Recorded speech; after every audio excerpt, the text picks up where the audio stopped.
Welcome to Bookworms. This is the show where we review books, and today is a bonus episode. And today I have with me our favorite guest host, Becky. You sound really weird. Your point? Like your voice. How does it sound? I don't know, uppy. Like Like in you're a bad using, way? yeah, like you're using upspeak. I'm sorry. Just trying to speak loud enough to be heard in the microphone. You want So, you want to try your intro again? Like legit. Like I wasn't trying to start something there. welcome to Bookworms. This is our second attempt because Becky didn't like the first one. He sounded funny. And this is a bonus episode with our favorite guest host, Becky. You already said my name. They already know I'm here. Thank you very much. Anytime. Just keeping it real. So, Becky, what have you come to talk to us about today? So I read this book called Valiant Women, and it's by Lena Andrews, who is a military analysis for the CIA. I have no idea what that means, but there were a couple of I sentences. think they analyze the military in relationships to the CIA. What else? The CIA. I don't mess around with it. I will try hard not to swear as much this episode, Mom. But, we have that sailor blood running through our veins. Anywho, and there there are a couple of sentences that Lena Andrews says in the book. I found so and so. I'm like, well, you do work at the CIA. I'm sure you can find them however you want. Yay. CIA is scary. Okay. Oh, hush. The silence is deafening. That is an oxymoron. Did you know? It's also a famous saying. True. True. Congrats. Uh-huh. I don't understand him. He's free to a good home. Or even a not so good home. Free. So, anyways, let's get back on topic here, Becky. You're talking about Valiant Women. Right. It's called Valiant Women, the extraordinary American servicewomen who helped win World War II. And I heard about this book from a podcast by Sharon McMahon, and the podcast is called Here's Where It Gets Interesting. And earlier in 2023, unbeknownst to me, because I found her podcast rather late in the year, she had actually done an entire series, a 12 episode series on her podcast about how women won World War II. And granted, we we know they were helpful, not to diminish anything that men did, but I'm very excited to go back through her catalog and listen, not read, listen to those 12 episodes because I think it's going to be interesting. As I quickly went through, there was something about Britain and code breaking, and I don't know. I think it'll be just really, really interesting thing to listen to. So when they were talking on the podcast, Lena Andrews was, saying that over 350,000 women served in uniform during World War II. And she talked a lot about how a lot of their jobs they were so important, but they were very, very backstage. And and I don't know if anybody listening has ever been in a production of any sort or is in the military and whatnot, but it takes so many people to bring to fruition a play or concert or a battle. And that's what a lot of these women were doing. So I think this is the correct stat, but I've heard a stat for every soldier on the front line, it takes 20 people in the back to support them, and that's just in country. That's not including all the people back home and all that jazz. So, I mean, that's pretty crazy to think that it's a 20-to-1 ratio for every person that's actually shooting a gun. I I don't know, or maybe I missed it, but maybe the statistics are a little different too for the different branches. Because if you're a pilot, you're gonna need more people because they have to check the plane and add the guns and ammunition. Someone has to figure out your maps. This is for World War II, not anymore. I'm just saying, And I think the 20-to-1 is just the average the for average. everybody. Gotcha.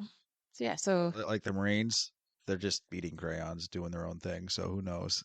you referencing that TikTok video guy who has the Space Force finger puppet? That's just a joke for all, that everyone does with the Marines.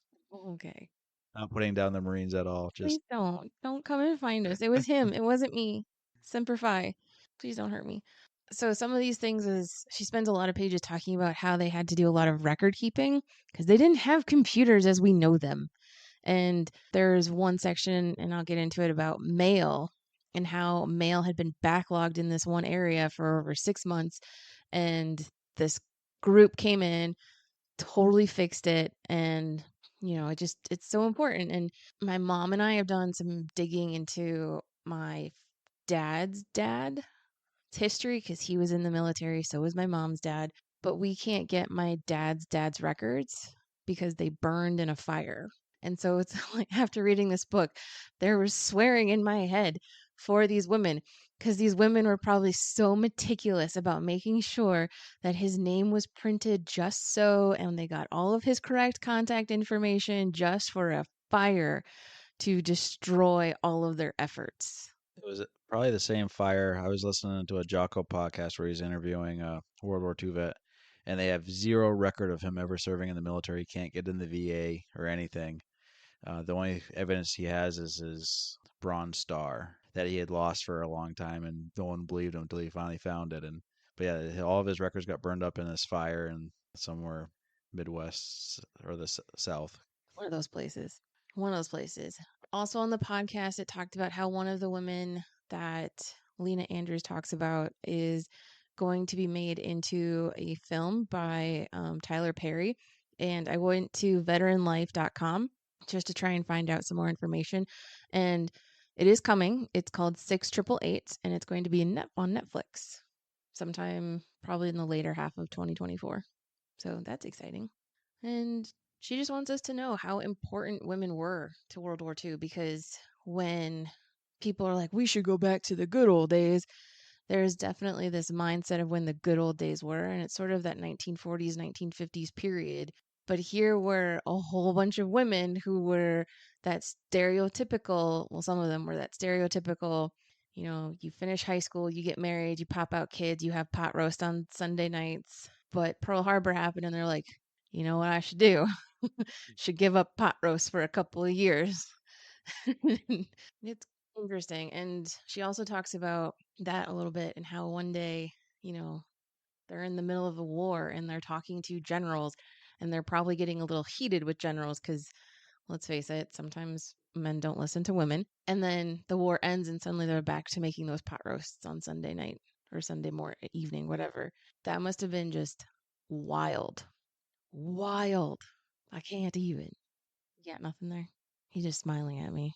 I'm just thinking of a podcast I actually listened to recently by Dan Carlin, his hardcore history, and he was talking about the end of the Viking Age and how it's kind of hard to pin down because the Vikings, when when they're written about, it's basically based off their culture.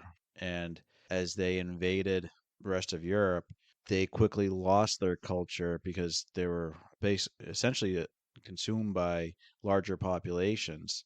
They may have been the leaders, but their whole religion got erased because Christianity was just so big and they were forced to be converted.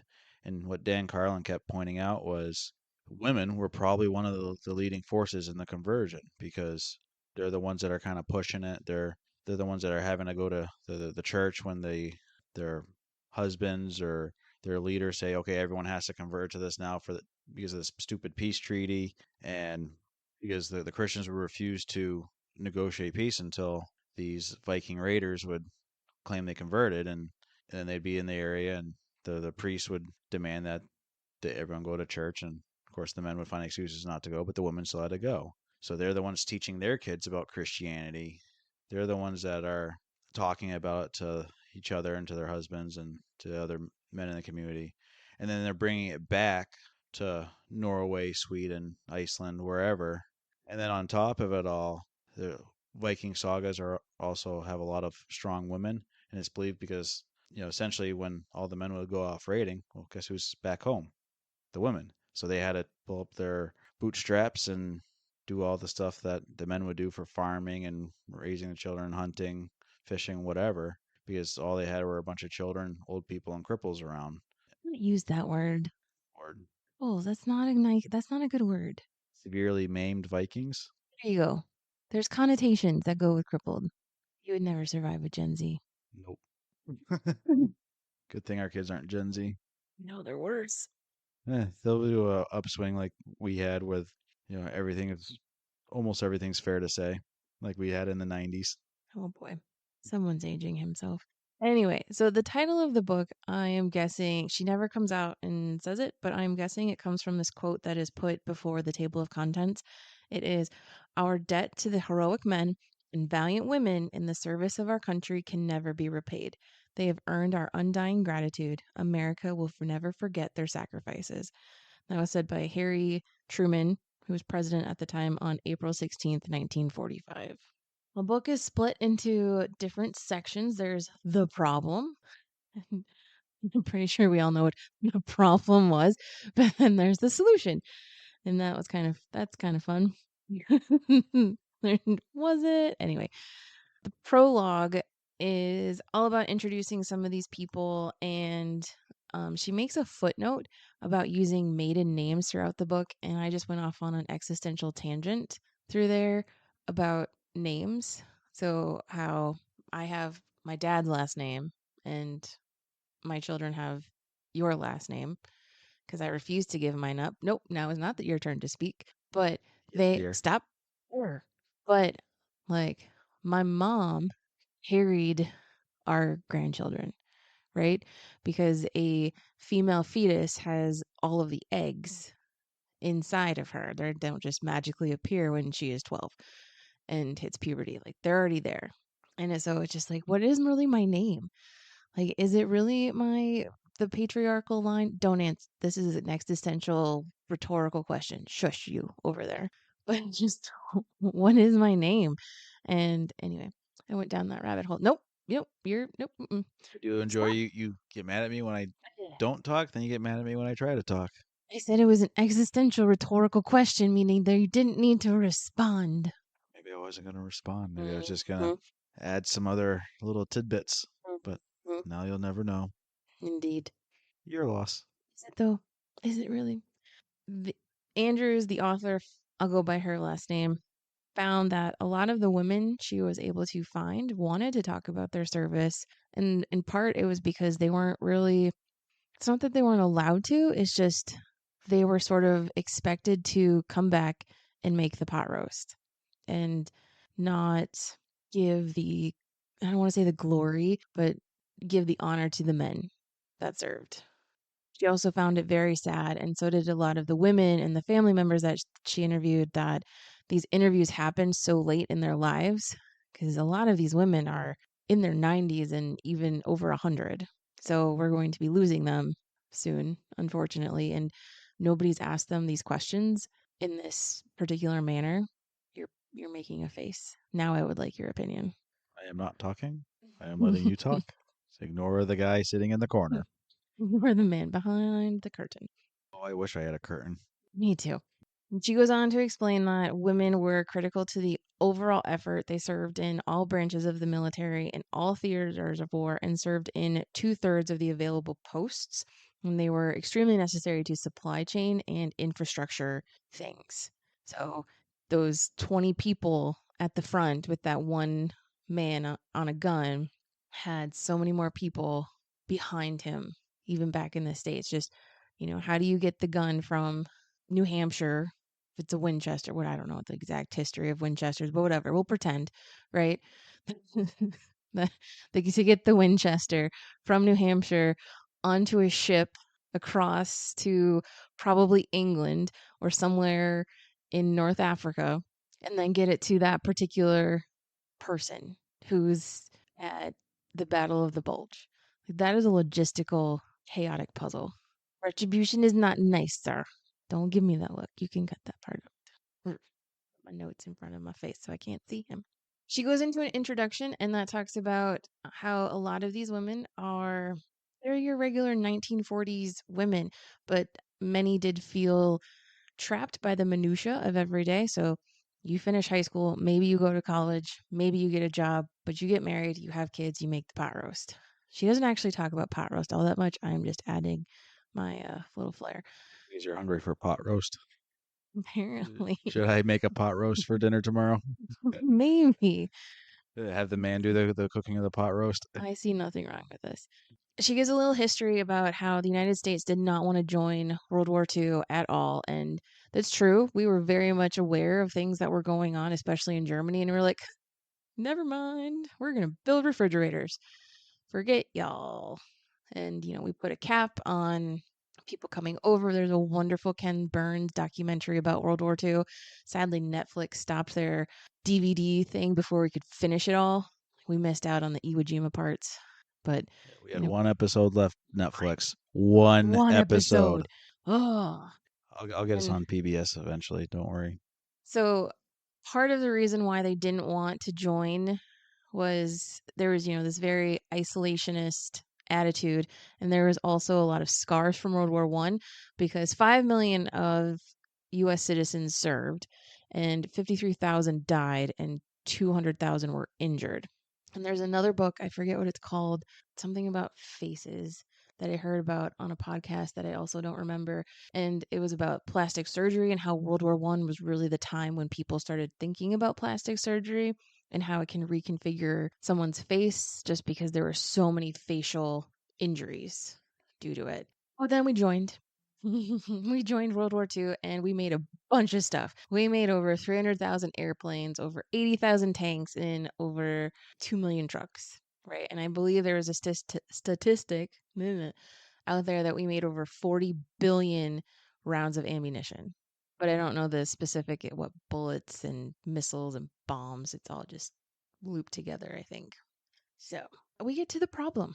And it is, you know, A labor shortage. no, it's not a labor shortage yet. It War Chapter 1 is about the Philippine Islands, and it is talking about this Navy nurse who is from California and she's in the Philippines and she thought it was paradise and it was, it was a little unpredictable, they're islands. They're out in the middle of nowhere. It's not a global economy like it is today. And she was writing a Dear John letter. She went to bed, and the next day, Pearl Harbor had happened, and the Japanese were coming for them. And again, I can't imagine like one day, one day you're like, I don't think I like my boyfriend, fiance, whatever. And the next day you're like, oh, shnikes, Batman. I have bigger things to worry about. Poor John doesn't seem so bad anymore if it would avoid this. Right. Well, and this one talks about how nursing was kind of taboo and how, because, a lot of the ladies were unmarried and they would then see the body parts of, I Scandalous. know, right? They would see the anatomy of their male patients and they would know about diseases like venereal disease, what we know as STIs, rather than teaching the gentlemen to keep it in their pants. They were more afraid of the ladies knowing about it. Anyway, doo doo doo. It also kind of touches on sexual assault. A culture that reduces women to a toy or less than should expect rape to be a tactic.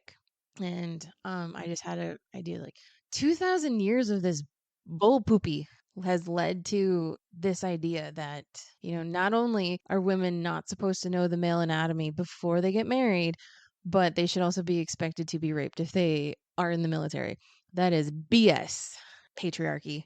Sorry, I'm going to swear here. I have a note that says fuck men in power. Anywho, um It's not 2,000 years. It's probably more like 2 million. yes, definitely. All of the years.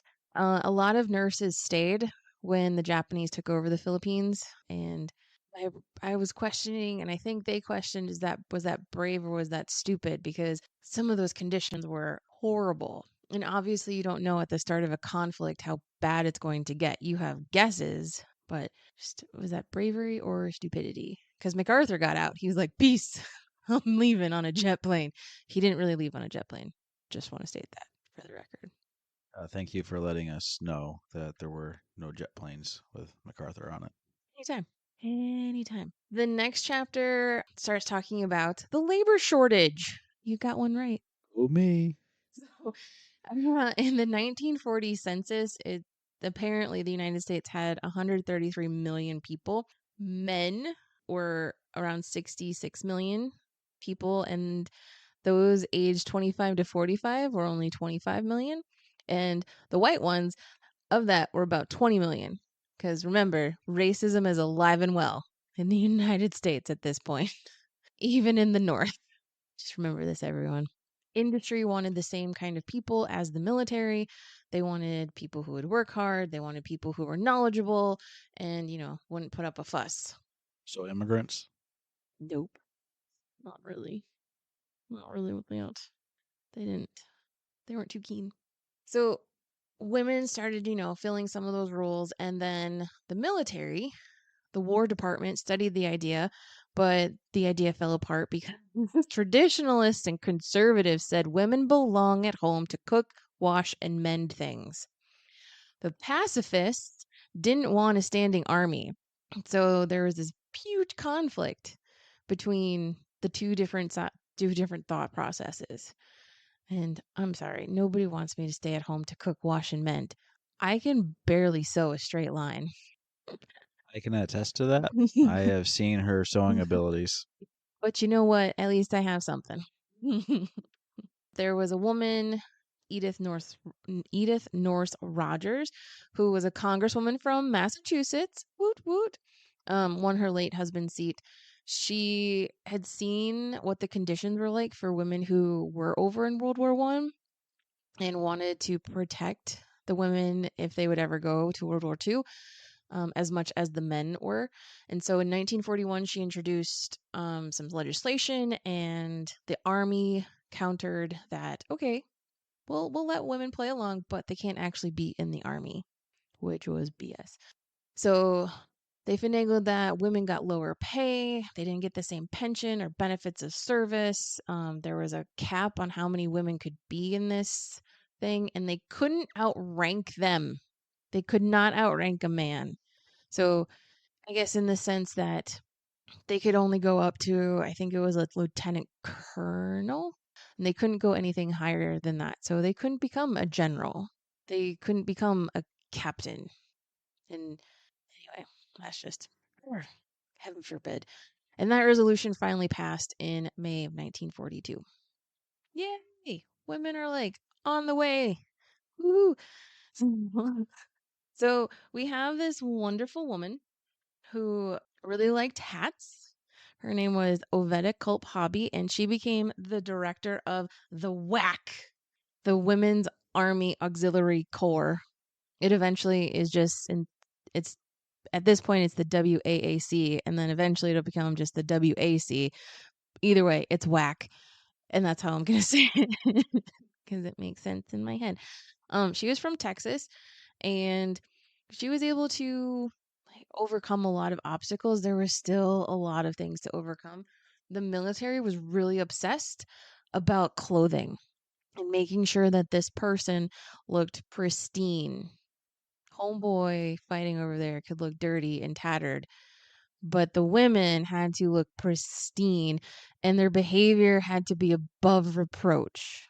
The above reproach makes sense because they're introducing something new, and it's always something you gotta be cognizant of because the naysayers will then take that against you. The uniforms being pristine, that could just been the military leaders because homeboys out on the front didn't really care because they had more important things to worry about. But there's a lot of stories where those guys would come off the front for their R&R, and they're not even they're literally seconds through the gate, and they got someone berating them for looking so haggard and dirty and unshaven. So, I mean, I get it, but at the same time, it is kind of what it is. Sure. But the army went overboard. They even had their own special underwear for the army. Well, the army guys do have their own special underwear. The Waves didn't do that. The Waves were the women's auxiliary volunteer or women accepted for voluntary emergency service, and that was the Navy. So the WAC is for the Army, the Waves are for the Navy. Oh, that makes sense, right? And if you think about the Navy is always kind of on the front edge of everything. So It's very true. They look so nice in their whites. World War II, now who's talking about uniforms and looking too nice? have you ever seen those whites? I mean, that is impressive. They are white. They look like a dentist commercial. they are so white. I want to know the secret. Is there something magic in that fabric? Yeah. Right on. Whatever comes from 2000 leagues under the sea.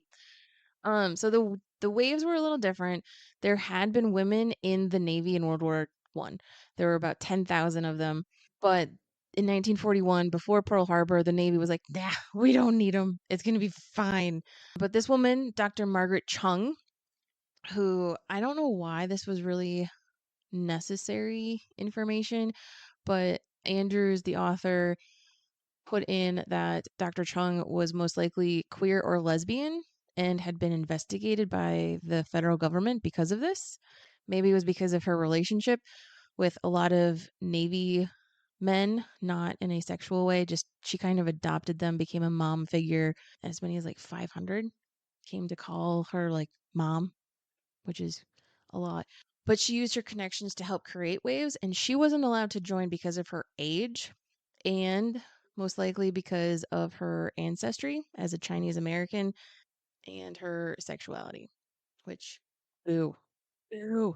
So the waves didn't regulate things in the same way that the army did. The ladies could wear their regular old garments, their gutchies, as my grandmother would call them, and they gave women status in the Navy. Now, this is different from the WAC because the WAC were again was like, hey, you are part of us, but you're not really part of us.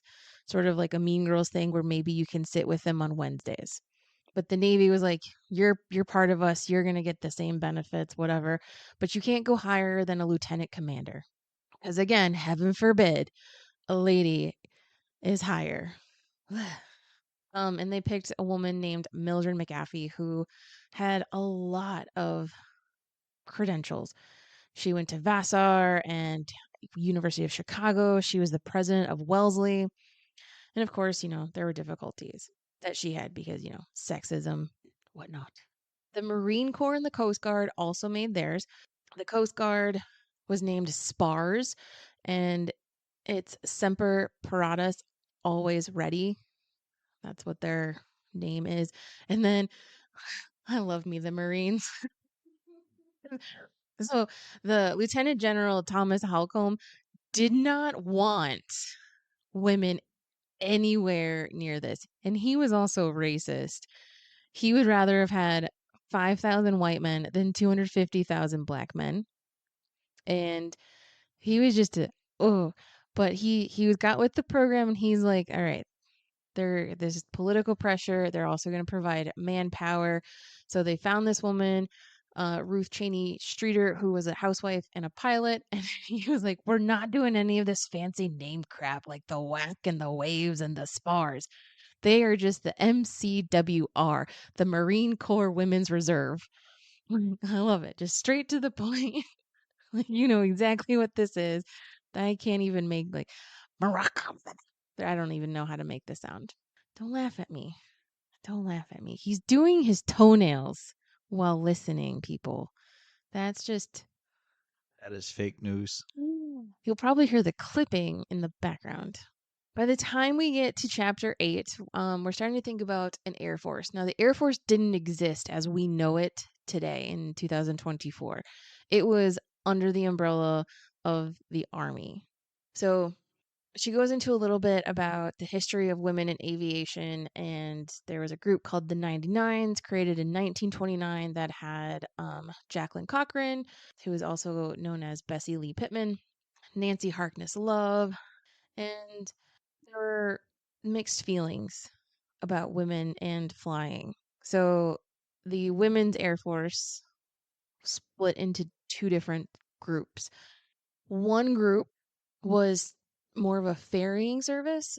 So they would either take planes or supplies to different places in the United States and then go back to wherever their home base was. And then there was the other group that was trying to test planes and whatnot. And so there was a lot of drama in that, which unfortunately they weren't thinking about the future. And so we'll get that in a later chapter, but if they had worked together, things I think would have turned out very differently for them. One Thing I did not like about this book was that every chapter rotated through the different groups. So some of the time I didn't remember who I was reading about, which was frustrating. But we're back to the wax and training them and how you could become a whack. So first and foremost, you had to weigh more than 100 pounds. And if you were a girl and weighing less than 100 pounds, they told you to eat bananas and come back later. Well, I guess that is one way to do it. Right? Also, if you did not meet the height requirement, they were like, go to the bathroom and tease your hair. Again, another good way to do it. I would think some platform heels or something might have helped also. You could also get letters from an influential person, maybe have some of these people over for Sunday dinner. Like, this sounds like a really, really high bar was put out here. Somebody, I didn't write down who, but somebody said, men lie to stay out and women lie to get in, which, yeah. The wax hoped for 11,000 in the first year and they got 60,000. Like, women were ready. We were ready to do this and bringing it home. Fort Des Moines was one of the first whack bases. It used to be a cavalry base, and so they had to retrofit the stables for housing and prove to the idiots in Congress that women thrived in structure and they were better at marching than the men. I can't imagine why. I can't imagine. Guesses? I don't have an answer. I'm just asking you if you have a guess. Why they had to be better No, or why they why they were, were better? yeah, why they were better. I don't know. I mean, when you think about synchronized swimming, that's just basically a women's event. There's no men, so they must synchronize better than men. But why? You're just like my students. Like, why? Explain. I don't want to get in that much trouble on this podcast. I'm No, already in enough trouble as it is tonight. is a scaredy cat. Black women did join WAC. It was segregated because the army is dumb. And I think Andrews, the author, did a really good job talking about the hypocrisy of people of color serving in the armed forces, particularly black men and women, because, black men fought for the rights of others overseas, but were denied them at home. And it's just, it is really interesting to think about how people thought about it back then and how they justified their actions and their beliefs, which were and still are bullshit. Sorry for swearing, but racism is not okay in any way, shape, or form. Charity Adams is the one that I mentioned at the beginning, who Tyler Perry is making a movie about. I believe the movie will be called the 6888 because they were part of the 6888 Central Postal Battalion and they were sent to Europe. She got the rank of lieutenant colonel, and we'll get into her a little bit and her experiences. Racism is dumb, people. Stop it. Then it talks a little bit about recruiting the waves, and they took over college campuses like Hunter College and Smith College and Mount Holyoke. They didn't really want to start with basic training, but they corrected that mistake 6 months later because they were like, oh yeah, this isn't working. We need to fix it. So there is something about basic training, just making a cohesive group and creating the vocabulary and whatnot. The Spars went to the Biltmore Hotel in Palm Beach, but they took out all the fun stuff, all the luxuries, fancy wallpaper.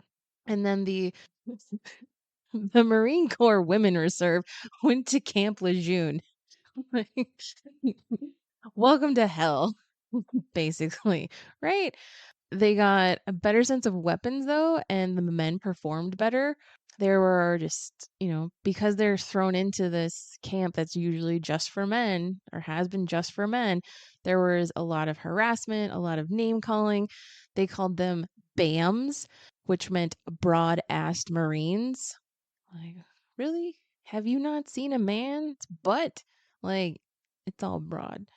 Anyway, the Air Force finally got a name called the Wasps. And Remember, they were in those two different things. There's the one that's ferrying planes or trying to test the planes. They were created in 1943. And again, they did not join in with the military. So the WAC eventually kind of went in. The waves kind of were totally in. Spars and the Marines were in. So that's going to help them later on. The wasps, not so much. But then come the rumors. Then come the rumors because the military was like, oh, yeah, we have people who have never been away from home before, don't know their body parts, and they can go on dates. They can go on dates with the service people. They can go on dates with any gentleman they find outside the gates.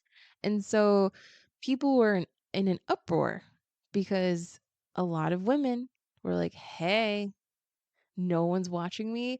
I can figure this shit out by myself. Sorry, I swore. But they were told about birth control and condoms. The whack was the whack. Anyway, the army actually published something, or the military in general published something called Sex and Hygiene. And it was a pamphlet, and it told women, like, here are your parts inside and outside. Here's how you can keep them clean. And I can't imagine making it to 18 and nobody has saying, like, wash yourself, right? I have no comment in the Well, is it the matter. is it the same for men? Do you think men went into the military at this point and had to be taught Oh how yeah. to clean Oh yeah. themselves? Yeah. Like, what the hell? These are people that have never left their communities before. And you got a lot of the lower educated people, especially among the boys, probably joining the military because, I mean, this is probably their best prospect for employment and getting out of their hometowns and all that stuff. So yeah, a lot of these people just don't know. It's not like nowadays where we're hyper focused on that sort of stuff. Being clean? Yeah, I Ugh, mean, a lot of people can't. didn't shower regularly or wash regularly. Nah. But this chapter talks about how the response of people to the fact that women were going and experiencing some of these things for the first time. There were people who wrote letters to their female relative, wife, sister, daughter, whatever, and were like, come home or bad things will happen. You will get divorced. You will be disowned. Like, what the hell? And then men in uniform didn't deny any of these rumors. Some of the worst ones, like all of them are, all the women are being promiscuous and whatnot. And they had very few positive things to say. And that's just like, how messed up, how threatened are you by somebody that you can't say a nice thing about them? They're not coming for your gun, friend. They're not. I think that's just human nature in general. I mean, look at workplaces nowadays, how cutthroat people can be, and you get success, some sort of success, and everyone's just trying to tear you back down. I think this group of women are being successful. I mean, these are obviously women that are driven, so already gonna, the majority of them are gonna be the cream of the crop that's gonna be coming in, and yeah, people are threatened. People don't like the change. People don't like changes in general, and they see all these women, I said, pulling themselves up by their bootstraps and being totally boss ladies, and they're like, no, you can't be a boss lady because I'm not a boss lady, so therefore you can't be a boss lady. Sometimes men are stupid. And yes, you are right that they didn't want poor women. They wanted white, middle class, fairly well educated women. And it talks about that numerous times in the book. Like even the recruitment posters were not of people of color. It was a white lady, generally blonde. Racism is dumb. Her. Anywho, Eisenhower was one of the big reasons why women were part of the North African campaign because he saw just how phenomenal they were at their jobs, clerical work and strategizing how to get crap from point A to point B. In North Africa sounds like it was awful because it's a desert and they're talking about mud and it hurt my brain. Like, why is there mud in a desert? but our stuff wasn't prepared for it. And so women were part of the reason why we figured out how to go across those sand dunes and mud pits and whatnot. And we were only there because the British, the British didn't want to just go through France. They were like, no, let's go the long way. It probably helped us in the long run because I don't know if you remember from the Ken Burns documentary, I forget I which one, do. where basically we went out there and we had no clue what we were doing. So No. it was kind of a good test run. All right, so the British weren't totally wrong on that. Honestly, not much has changed for the Americans. We don't know what we're doing anyway. That's why Speak for the yourself. that's why the world makes fun of us. Yeah, here we are. Still Here being made we fun are. of. Still leading the world in our shenanigans. Being treated like children. So it also talks about nurses in this chapter, around chapter 15, and how there were less than 1,000 at Pearl Harbor in the Army, and there were 12,000 in the Army 6 months later. And by June of 1943, there were 36,000. At Pearl Harbor, there were 800 Navy nurses, and by 1945, there were 11,000 nurses. So nurses made up a lot of our female friends' jobs. Here's where some of the BS comes into play. A lot. Ooh, a screw just fell out of the chair. Gonna be fine, right? So the BS that comes into play is that these women were not able to get a full commission. And I asked my friend who was in the military, what does that mean? And generally, commission means that you become an officer of some sort. Generally, nowadays, it's through some sort of higher education. The show, who's he, what's he? The one with the shoulders guy, SEAL Team. SEAL team. Yes, the shoulders man. That was not the head one. I forget what the shoulders man was. He was the Ren officer. Yes, that one. Shoulders. He had massive shoulders. And that's a completely different system than what you're talking about here, so we won't get into that.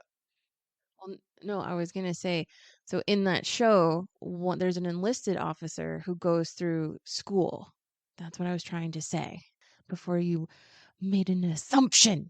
I didn't. I just wanted to make sure you were clear on his position. That's all. I don't know what his position was. I was just always freaked out by his shoulders. It looked like there were tennis balls. Anyway, moving on. So these women weren't able to get a full commission.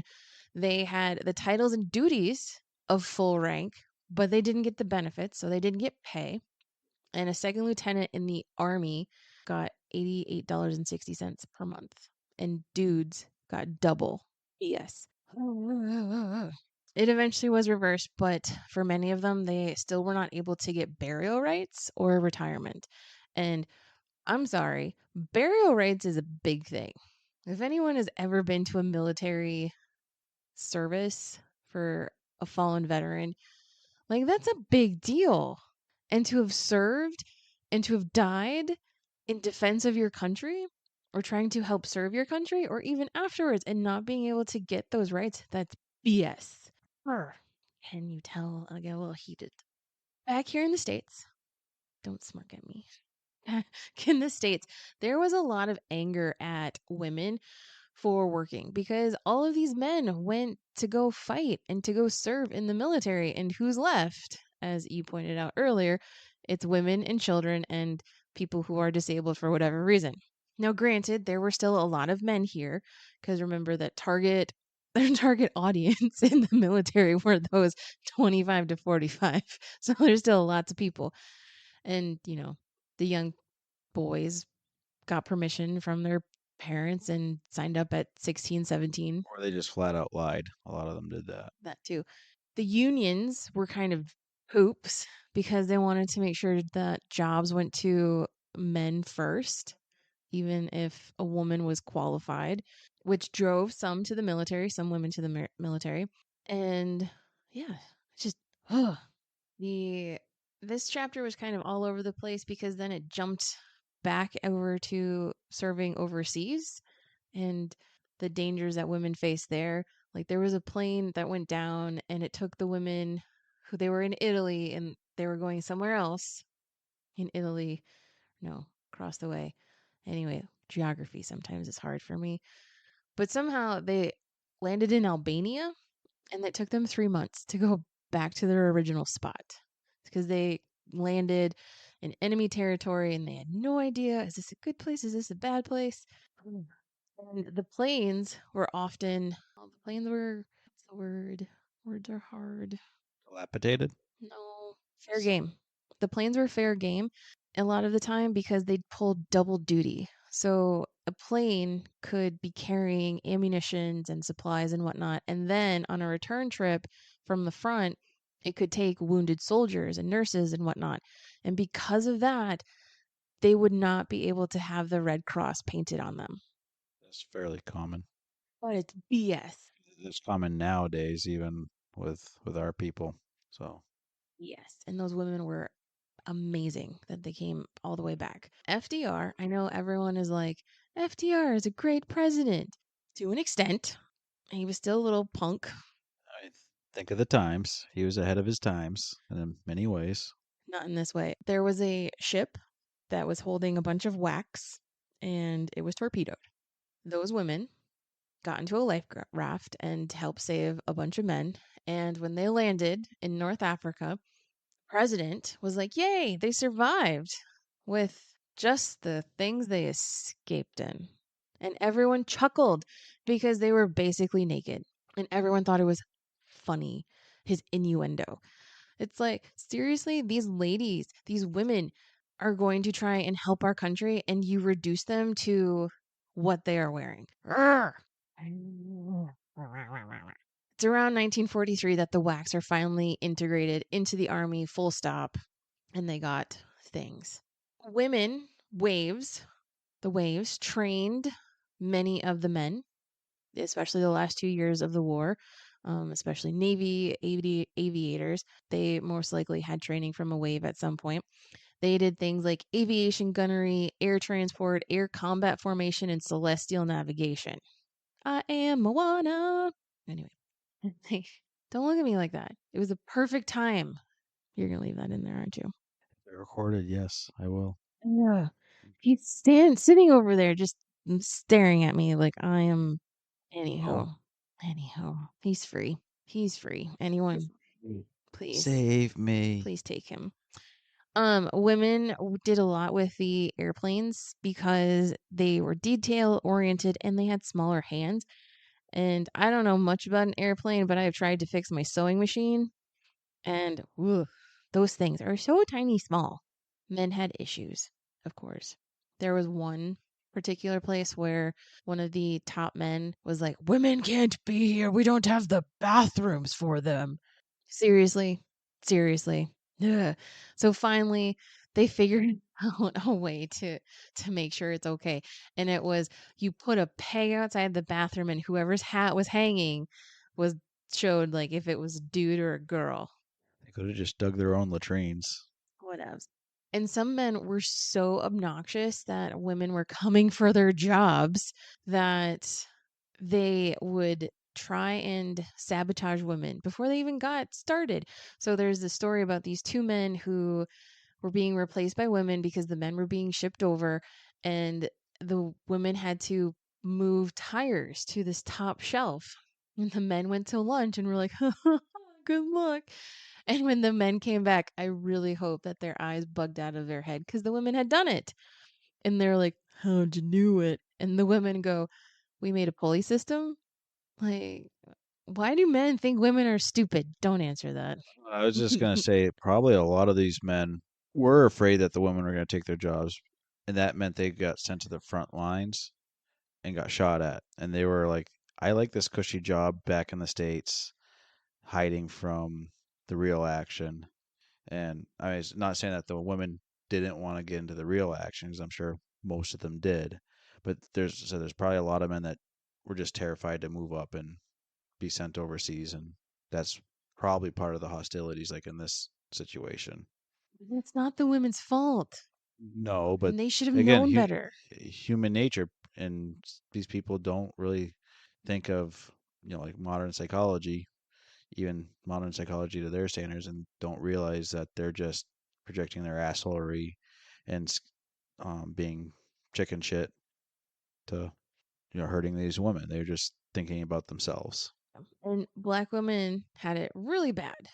Well, there's a couple of stories about how on at a dining car from Georgia to Texas. A woman in uniform had to eat separately in the dining car, and there was this adjudicant general. I said that word wrong. Sorry. Junk. There you go. But he was sitting in like her spot because there were no other places because it was also the VIP area. And so she wasn't able to eat, but luckily a major was like, "Hey, you can eat with me." And then everybody on the train was waiting for the general to get off first, and the general was like, "No, she goes first," and let her go. So that was cool. And black women who were in uniform in the South were especially reviled. And she goes in the author Lena Andrews goes into a little bit about how 70 black men were lynched after World War One. They were veterans, and that so disturbed people that they were like, "Nope, nope, hard pass, can't do it." Racist assholes. Sorry, a little fired up still about it. They recruited a lot from conservative areas. And so, because of this, most of the people were well behaved. Some were adventurous, but not many. And there's a chapter where it talked about how men would sometimes try and use the superior rank to get dates. And when they were declined, they became scary assholes, which hasn't changed. There, what was it, 10 years ago, there was in Santa Barbara, somebody was turned down for a date. And so he was like, okay, and shot a bunch of people. And then, was it last year or was it the year before? A boy asked a girl to a middle school Valentine's Day dance, and he was told no, very nicely. But everyone was like, oh, that's so heartless. And so then the next day, people like gave him Valentine's and said they would go with him rather than being like, yeah, she said no. I think even in the military, there are stories of that sort of shit still happening, and yeah, it is just horrendously wrong. And yeah, The Navy had a slogan that said, join the Navy to ride the waves. And that was a double entendre, in case you didn't catch it. I missed it. Can you explain it to me? Seriously? Seriously? Seriously. Like the waves of the ocean, but also the waves. You said seriously, so I'm going to do it. Shush, you. The waves of the I would have thought ocean. my sarcastic way of saying it would have been obvious enough, but go ahead, say it. Well, the Navy's in the ocean, so it's the waves of the ocean, but it's also the waves, the women who were helping them. Ooh, which reminded me, I have a little note here. My senior year of high school, we had this horrible slogan that was save a horse, ride a sophomore, everyone else has. So I guess not much has changed. We made t-shirts. I didn't actually get one, but Did you t-shirts. want one? So you're part of the problem, is what you're saying? I was. I was indeed. Still are. Excuse me? What? How? I don't know. Because when my middle schoolers say something along those lines, I ask them, why is it funny? Someone makes sex noises in the hallway, and I'm like, why is it funny? And only one person, and I sent a wonderful email to their parents after this, only one person had the courage to actually say, well, it's funny because they're kind of making sounds that you might see on like sex videos. And so I sent the parents an email saying, like, hey, this happened in the hallway. Your student was very brave. I commend the student. Like, they're not in trouble, but just to let you know, like, maybe watch their internet usage. Anyway, rape was prevalent, especially, you know, we put men and women together. And rather than being like, men, don't do this, they just tried to control the women. A lot of times, if sexual harassment or rape was reported, it was dismissed because the woman was divorced or a condom had been used. And just a lot of barriers were put up for women, but not for men, because heaven forbid. Moving on. Chapter 20 is we're in the solution part. I don't know how this particular one is a solution, but chapter 20 is called Now is the Time to Investigate the Opportunities Offered, Court Martials. And it really focused in on lesbian relationships and how if you were found out and they could prove it, you would be court martialed and you would be dishonorably discharged, which is BS. They did this for the men too, though. This was I forget what it was called, but there was a whole like gay ring that Yeah. had the code name, and the military was huge on trying to dig this out, and so it's not just the women; it's just the whole LGBT community at that time was just horribly treated. And it's BS. And one of the leaders of one of the women's groups, there's suspicion that she was friendly and more with another high ranking woman within the group, because they lived together later on. And it's just, ugh, like what you do with your private parts is not anybody's business when you're shooting a gun at a Nazi, or when you are trying to figure out how to get the gun to the guy who's going to shoot the Nazi. So frustrating. Chapter 21 brings us back to the wasps. And this is probably one of my favorite chapters because it's hilarious.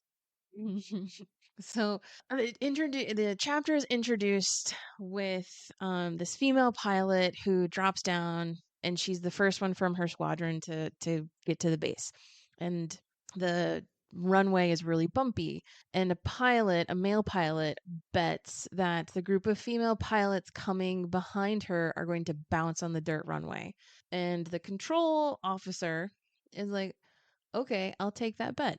And so it was going to be $1 for every female who bounced. And the control officer That's a upped. lot of money back then. I know. Oh, it's gonna get doubled because the control officer was like, "All right, it's gonna be $1 for every guy who bounces." Who won? Who made money that day? I say the control officer. Ding ding ding ding. Because not one woman bounced, but almost all of the men. How about how many was in this? Didn't And say. it didn't say so. Squadron, I don't know exactly how Yes, many is a squadron. I think it was a squadron. I think Is that 30? no, 15? it's not that many. I mean, it's a lot of. Yeah, it might have been different in World War II, but I think nowadays it's something like 6 planes. Okay. So Anyway, either way, like that's still a lot of money back then. And it talks about the casualties of the wasps. The wasps only lost 9% of their overall group compared to 11% of male aviators. And it's really a testament to them because the women were often put into untested or not well maintained planes. But my favorite is this, the B-26 Marauder, aka the Widowmaker. It was called the Widowmaker because countless pilots and their crew had died, which is horrible. It is horrible that that happened. So they put women in here. your Minnesotan came out there, just so you know. It happens, man. So they put women in there to just try to figure out like what is going on. And they had a bunch of men watch this, but they didn't tell the men that women were in the cockpit. So the B-52 Marauder's coming down, it lands safely, and everyone walks out, and they're women, and all of the men standing there like, uh. And they were asked, how did you land the plane so nicely? And the women went, we read the instruction manual. Like, that's just classic. I'm sorry. That's just classic. You think they actually read it, or they're just saying that being sarcastic assholes to kind of get back Read at the it. men? You think so? Yes. Because part of their job as aviators was to help make sure that the planes were safe. And so they felt really duty bound, honor bound to make sure that those planes were okay for the men to use. And they had, if we've never seen personally, like on the ground, a plane crash. I mean, we saw 9/11 and we saw footage of that, but we have never seen face to face. These women had. So you think of all that stuff they'd seen, they were like, crap, like what is going on? So yeah, they read the manual and we're like, oh, okay, we figured it out. I'm just saying these. I'm sure they were so used to getting crap and giving crap back. They could have just been like, "Yeah, we did it this way," and just kind of like, you know, kind of putting it in the men's faces and not actually having read it. But then the men had to think, "Oh shit, maybe we should read those things if we knew how to read." The Wasps eventually came to an end in 1944. They never joined into the military officially. So the women who served there never got pay, they never got benefits, burial rights, things of that nature until much later in the United States integration of women, which is just so frustrating because like we think, oh yeah, Oppenheimer, they made the atomic bomb and then they put it on that plane and forget his name. I think it was Peter. Was that the first name of the pilot that took the little boy? I don't remember.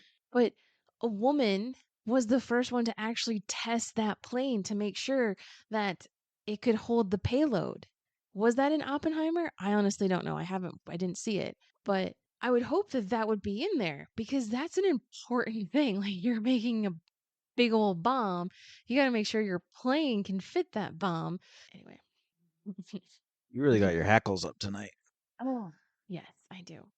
Chapter 23, I just have fucking racists as my first note. We're sorry, Mary. Sorry, We- Mom. I know you tried really hard to raise your daughter right, but I think she spent too much time around sailors and former sailors. I never actually did. So, boo. Yeah. So there's this woman, Charity Adams, who was on a train and minding her business, living her life, had her insignia. Because remember, she had become a lieutenant colonel in the WAC, minding her business, going to her next destination, and a white woman is sitting there and just appalled that A, that there's a black woman near her, and B, that she is in military uniform with officer insignia. And so she stops an MP and is like, you need to check that lady. It's like the 1940 version of the YouTube videos of the people who are like, we need to call the police on the black man walking his dog in the park. Here's a question. Were the black women, when they were getting these ranks, among their fellow women officers, were they considered equal, or were, the white female wasps and whacks and waves also just racist assholes? Yes, all of it. I mean, there were people who obviously weren't, but yeah, Charity Adams was thought of as less than, even though she had a high rank. Even among her peers? Her the the black women, no. Among white women, some of the white women, yes. Some of the white women in her military groups. She was not, remember, they were segregated. So she didn't really interact much with groups of white women. Okay, thank you. Okay. And the MP, bless his heart, was like, no, ma'am, I am not going to check her because if I am wrong and she actually is a high ranking person, I'm going to lose my job. And that just incensed the white woman. Like, what? She's just minding her own business. Like, anyway, so Charity Adams was part of the 6888. They're a postal group, and they were sent to England to fix a horrible mess of mail. They were the group, they were sent to this rat infested warehouse with moldering mail that had been sitting around for 6 months. They got the backlog of 6 months mail plus like the everyday present mail cleared in 3 months. Like that's something because there are so many John Smiths. And sometimes not everything, is typed out. It's handwritten. Imagine there's a few Jane Smiths in there too at this point. I don't know because most of this mail was supposed to be for people at the front. So generally women were not at the front, but there could have been a few Janes. Like their job was to get the mail through and the mail, I mean, I get excited when I get mail, even if it's a bill, and then I realize it's a bill and I'm sad. But it's like, oh, I just got a letter. Blue's Clues generation here. Woo! He's like, no, I don't know what that means. He missed out, man. He missed out. I grew up without cable. Oh, how he did it. I learned how to read really fast so that I could actually have some sort of entertainment other than throwing rocks. And yet I have more books read this year. For the moment. For the moment. Moving on. So at the end, we won. Woo, go us. And Hey. the contract for a lot of these women had said for the duration of the war plus 6 months, which makes sense. Trying to get everyone home was chaotic and crazy. They did try to keep them for longer. Eisenhower really wanted it, but it took 2 years of Congress debating hey, whether or not this should be a thing. However, And we think today is bad. right.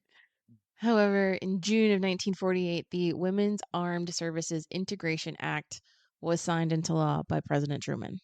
So it did happen. It did finally happen. And it said women can be in the regular military or in the reserves.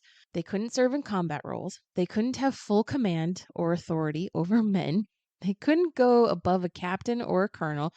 They Is that lieutenant colonel or full bird? full bird. Okay, so a little bit better than they were in World War II then. No, yes. Still. If they were under the age of 21, they needed parental permission.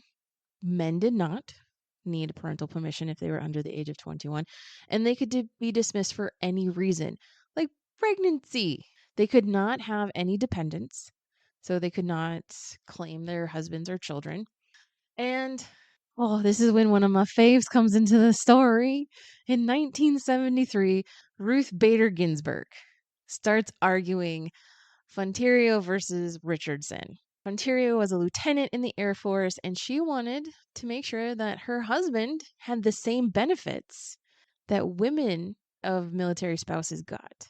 And that's what I really love about Ruth Bader Ginsburg's history is like she started trying to get rights in these weird sort of places where like, oh yeah, men can be spouses of military service people. They should get the same Yeah, things. men should get what women get, right? Hmm. Hmm.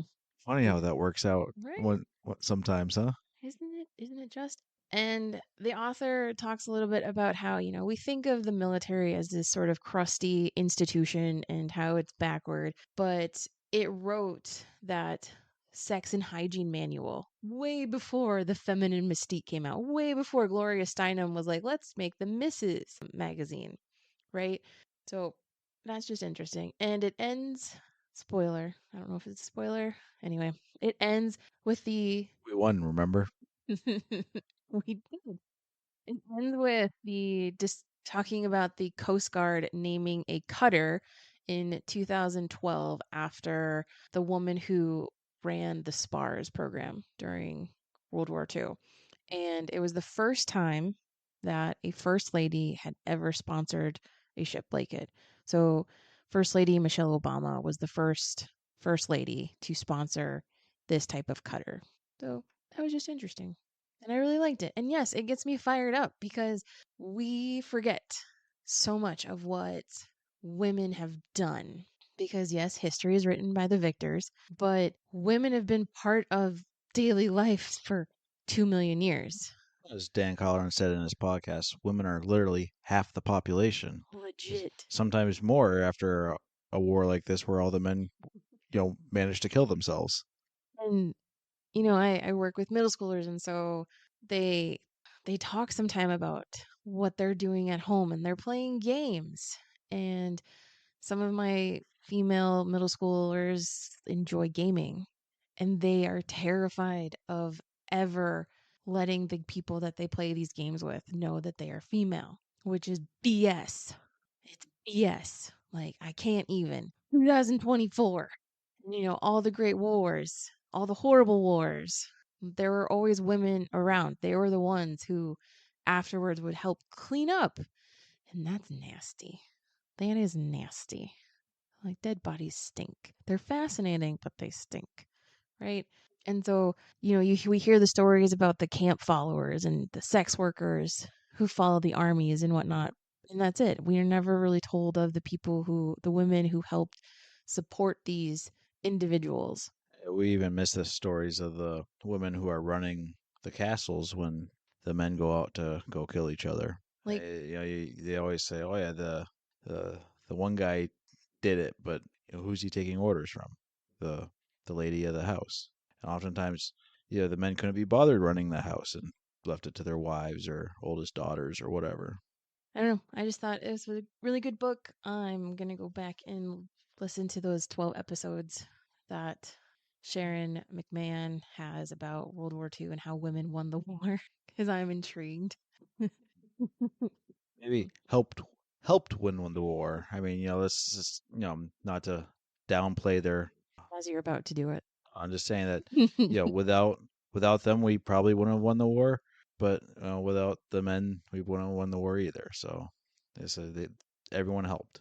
Everyone helped, yes. Everyone has their part, and we should not disclude people just because they're different from us. And yeah, Racism is dumb. it is dumb. Sexism is dumb. It is dumb. Down with the patriarchy. Dumb. There is no patriarchy. Excuse me, sir. We're gonna have to Now, rumble now, after now, now this. you should see her face. We're gonna have to We should really, rumble we after should probably this. start doing video on this because her face was, just pure, pure hatred. You just said the patriarchy doesn't exist. Excuse me, sir. Oh, do you have other questions or comments about this amazing book? You said there was a difference between the two air forces women there. Did you? You said one was basically volunteer and didn't get their any benefits. The other one was. No, they were both volunteer. One was more focused on ferrying, and what that meant was they were taking planes from Georgia and flying the plane to Washington, thereby freeing up another pilot who could go overseas. Yeah, but you said one got Mm. screwed over. Which They one? they both got screwed Oh, over. you said one got worse than the other. I thought.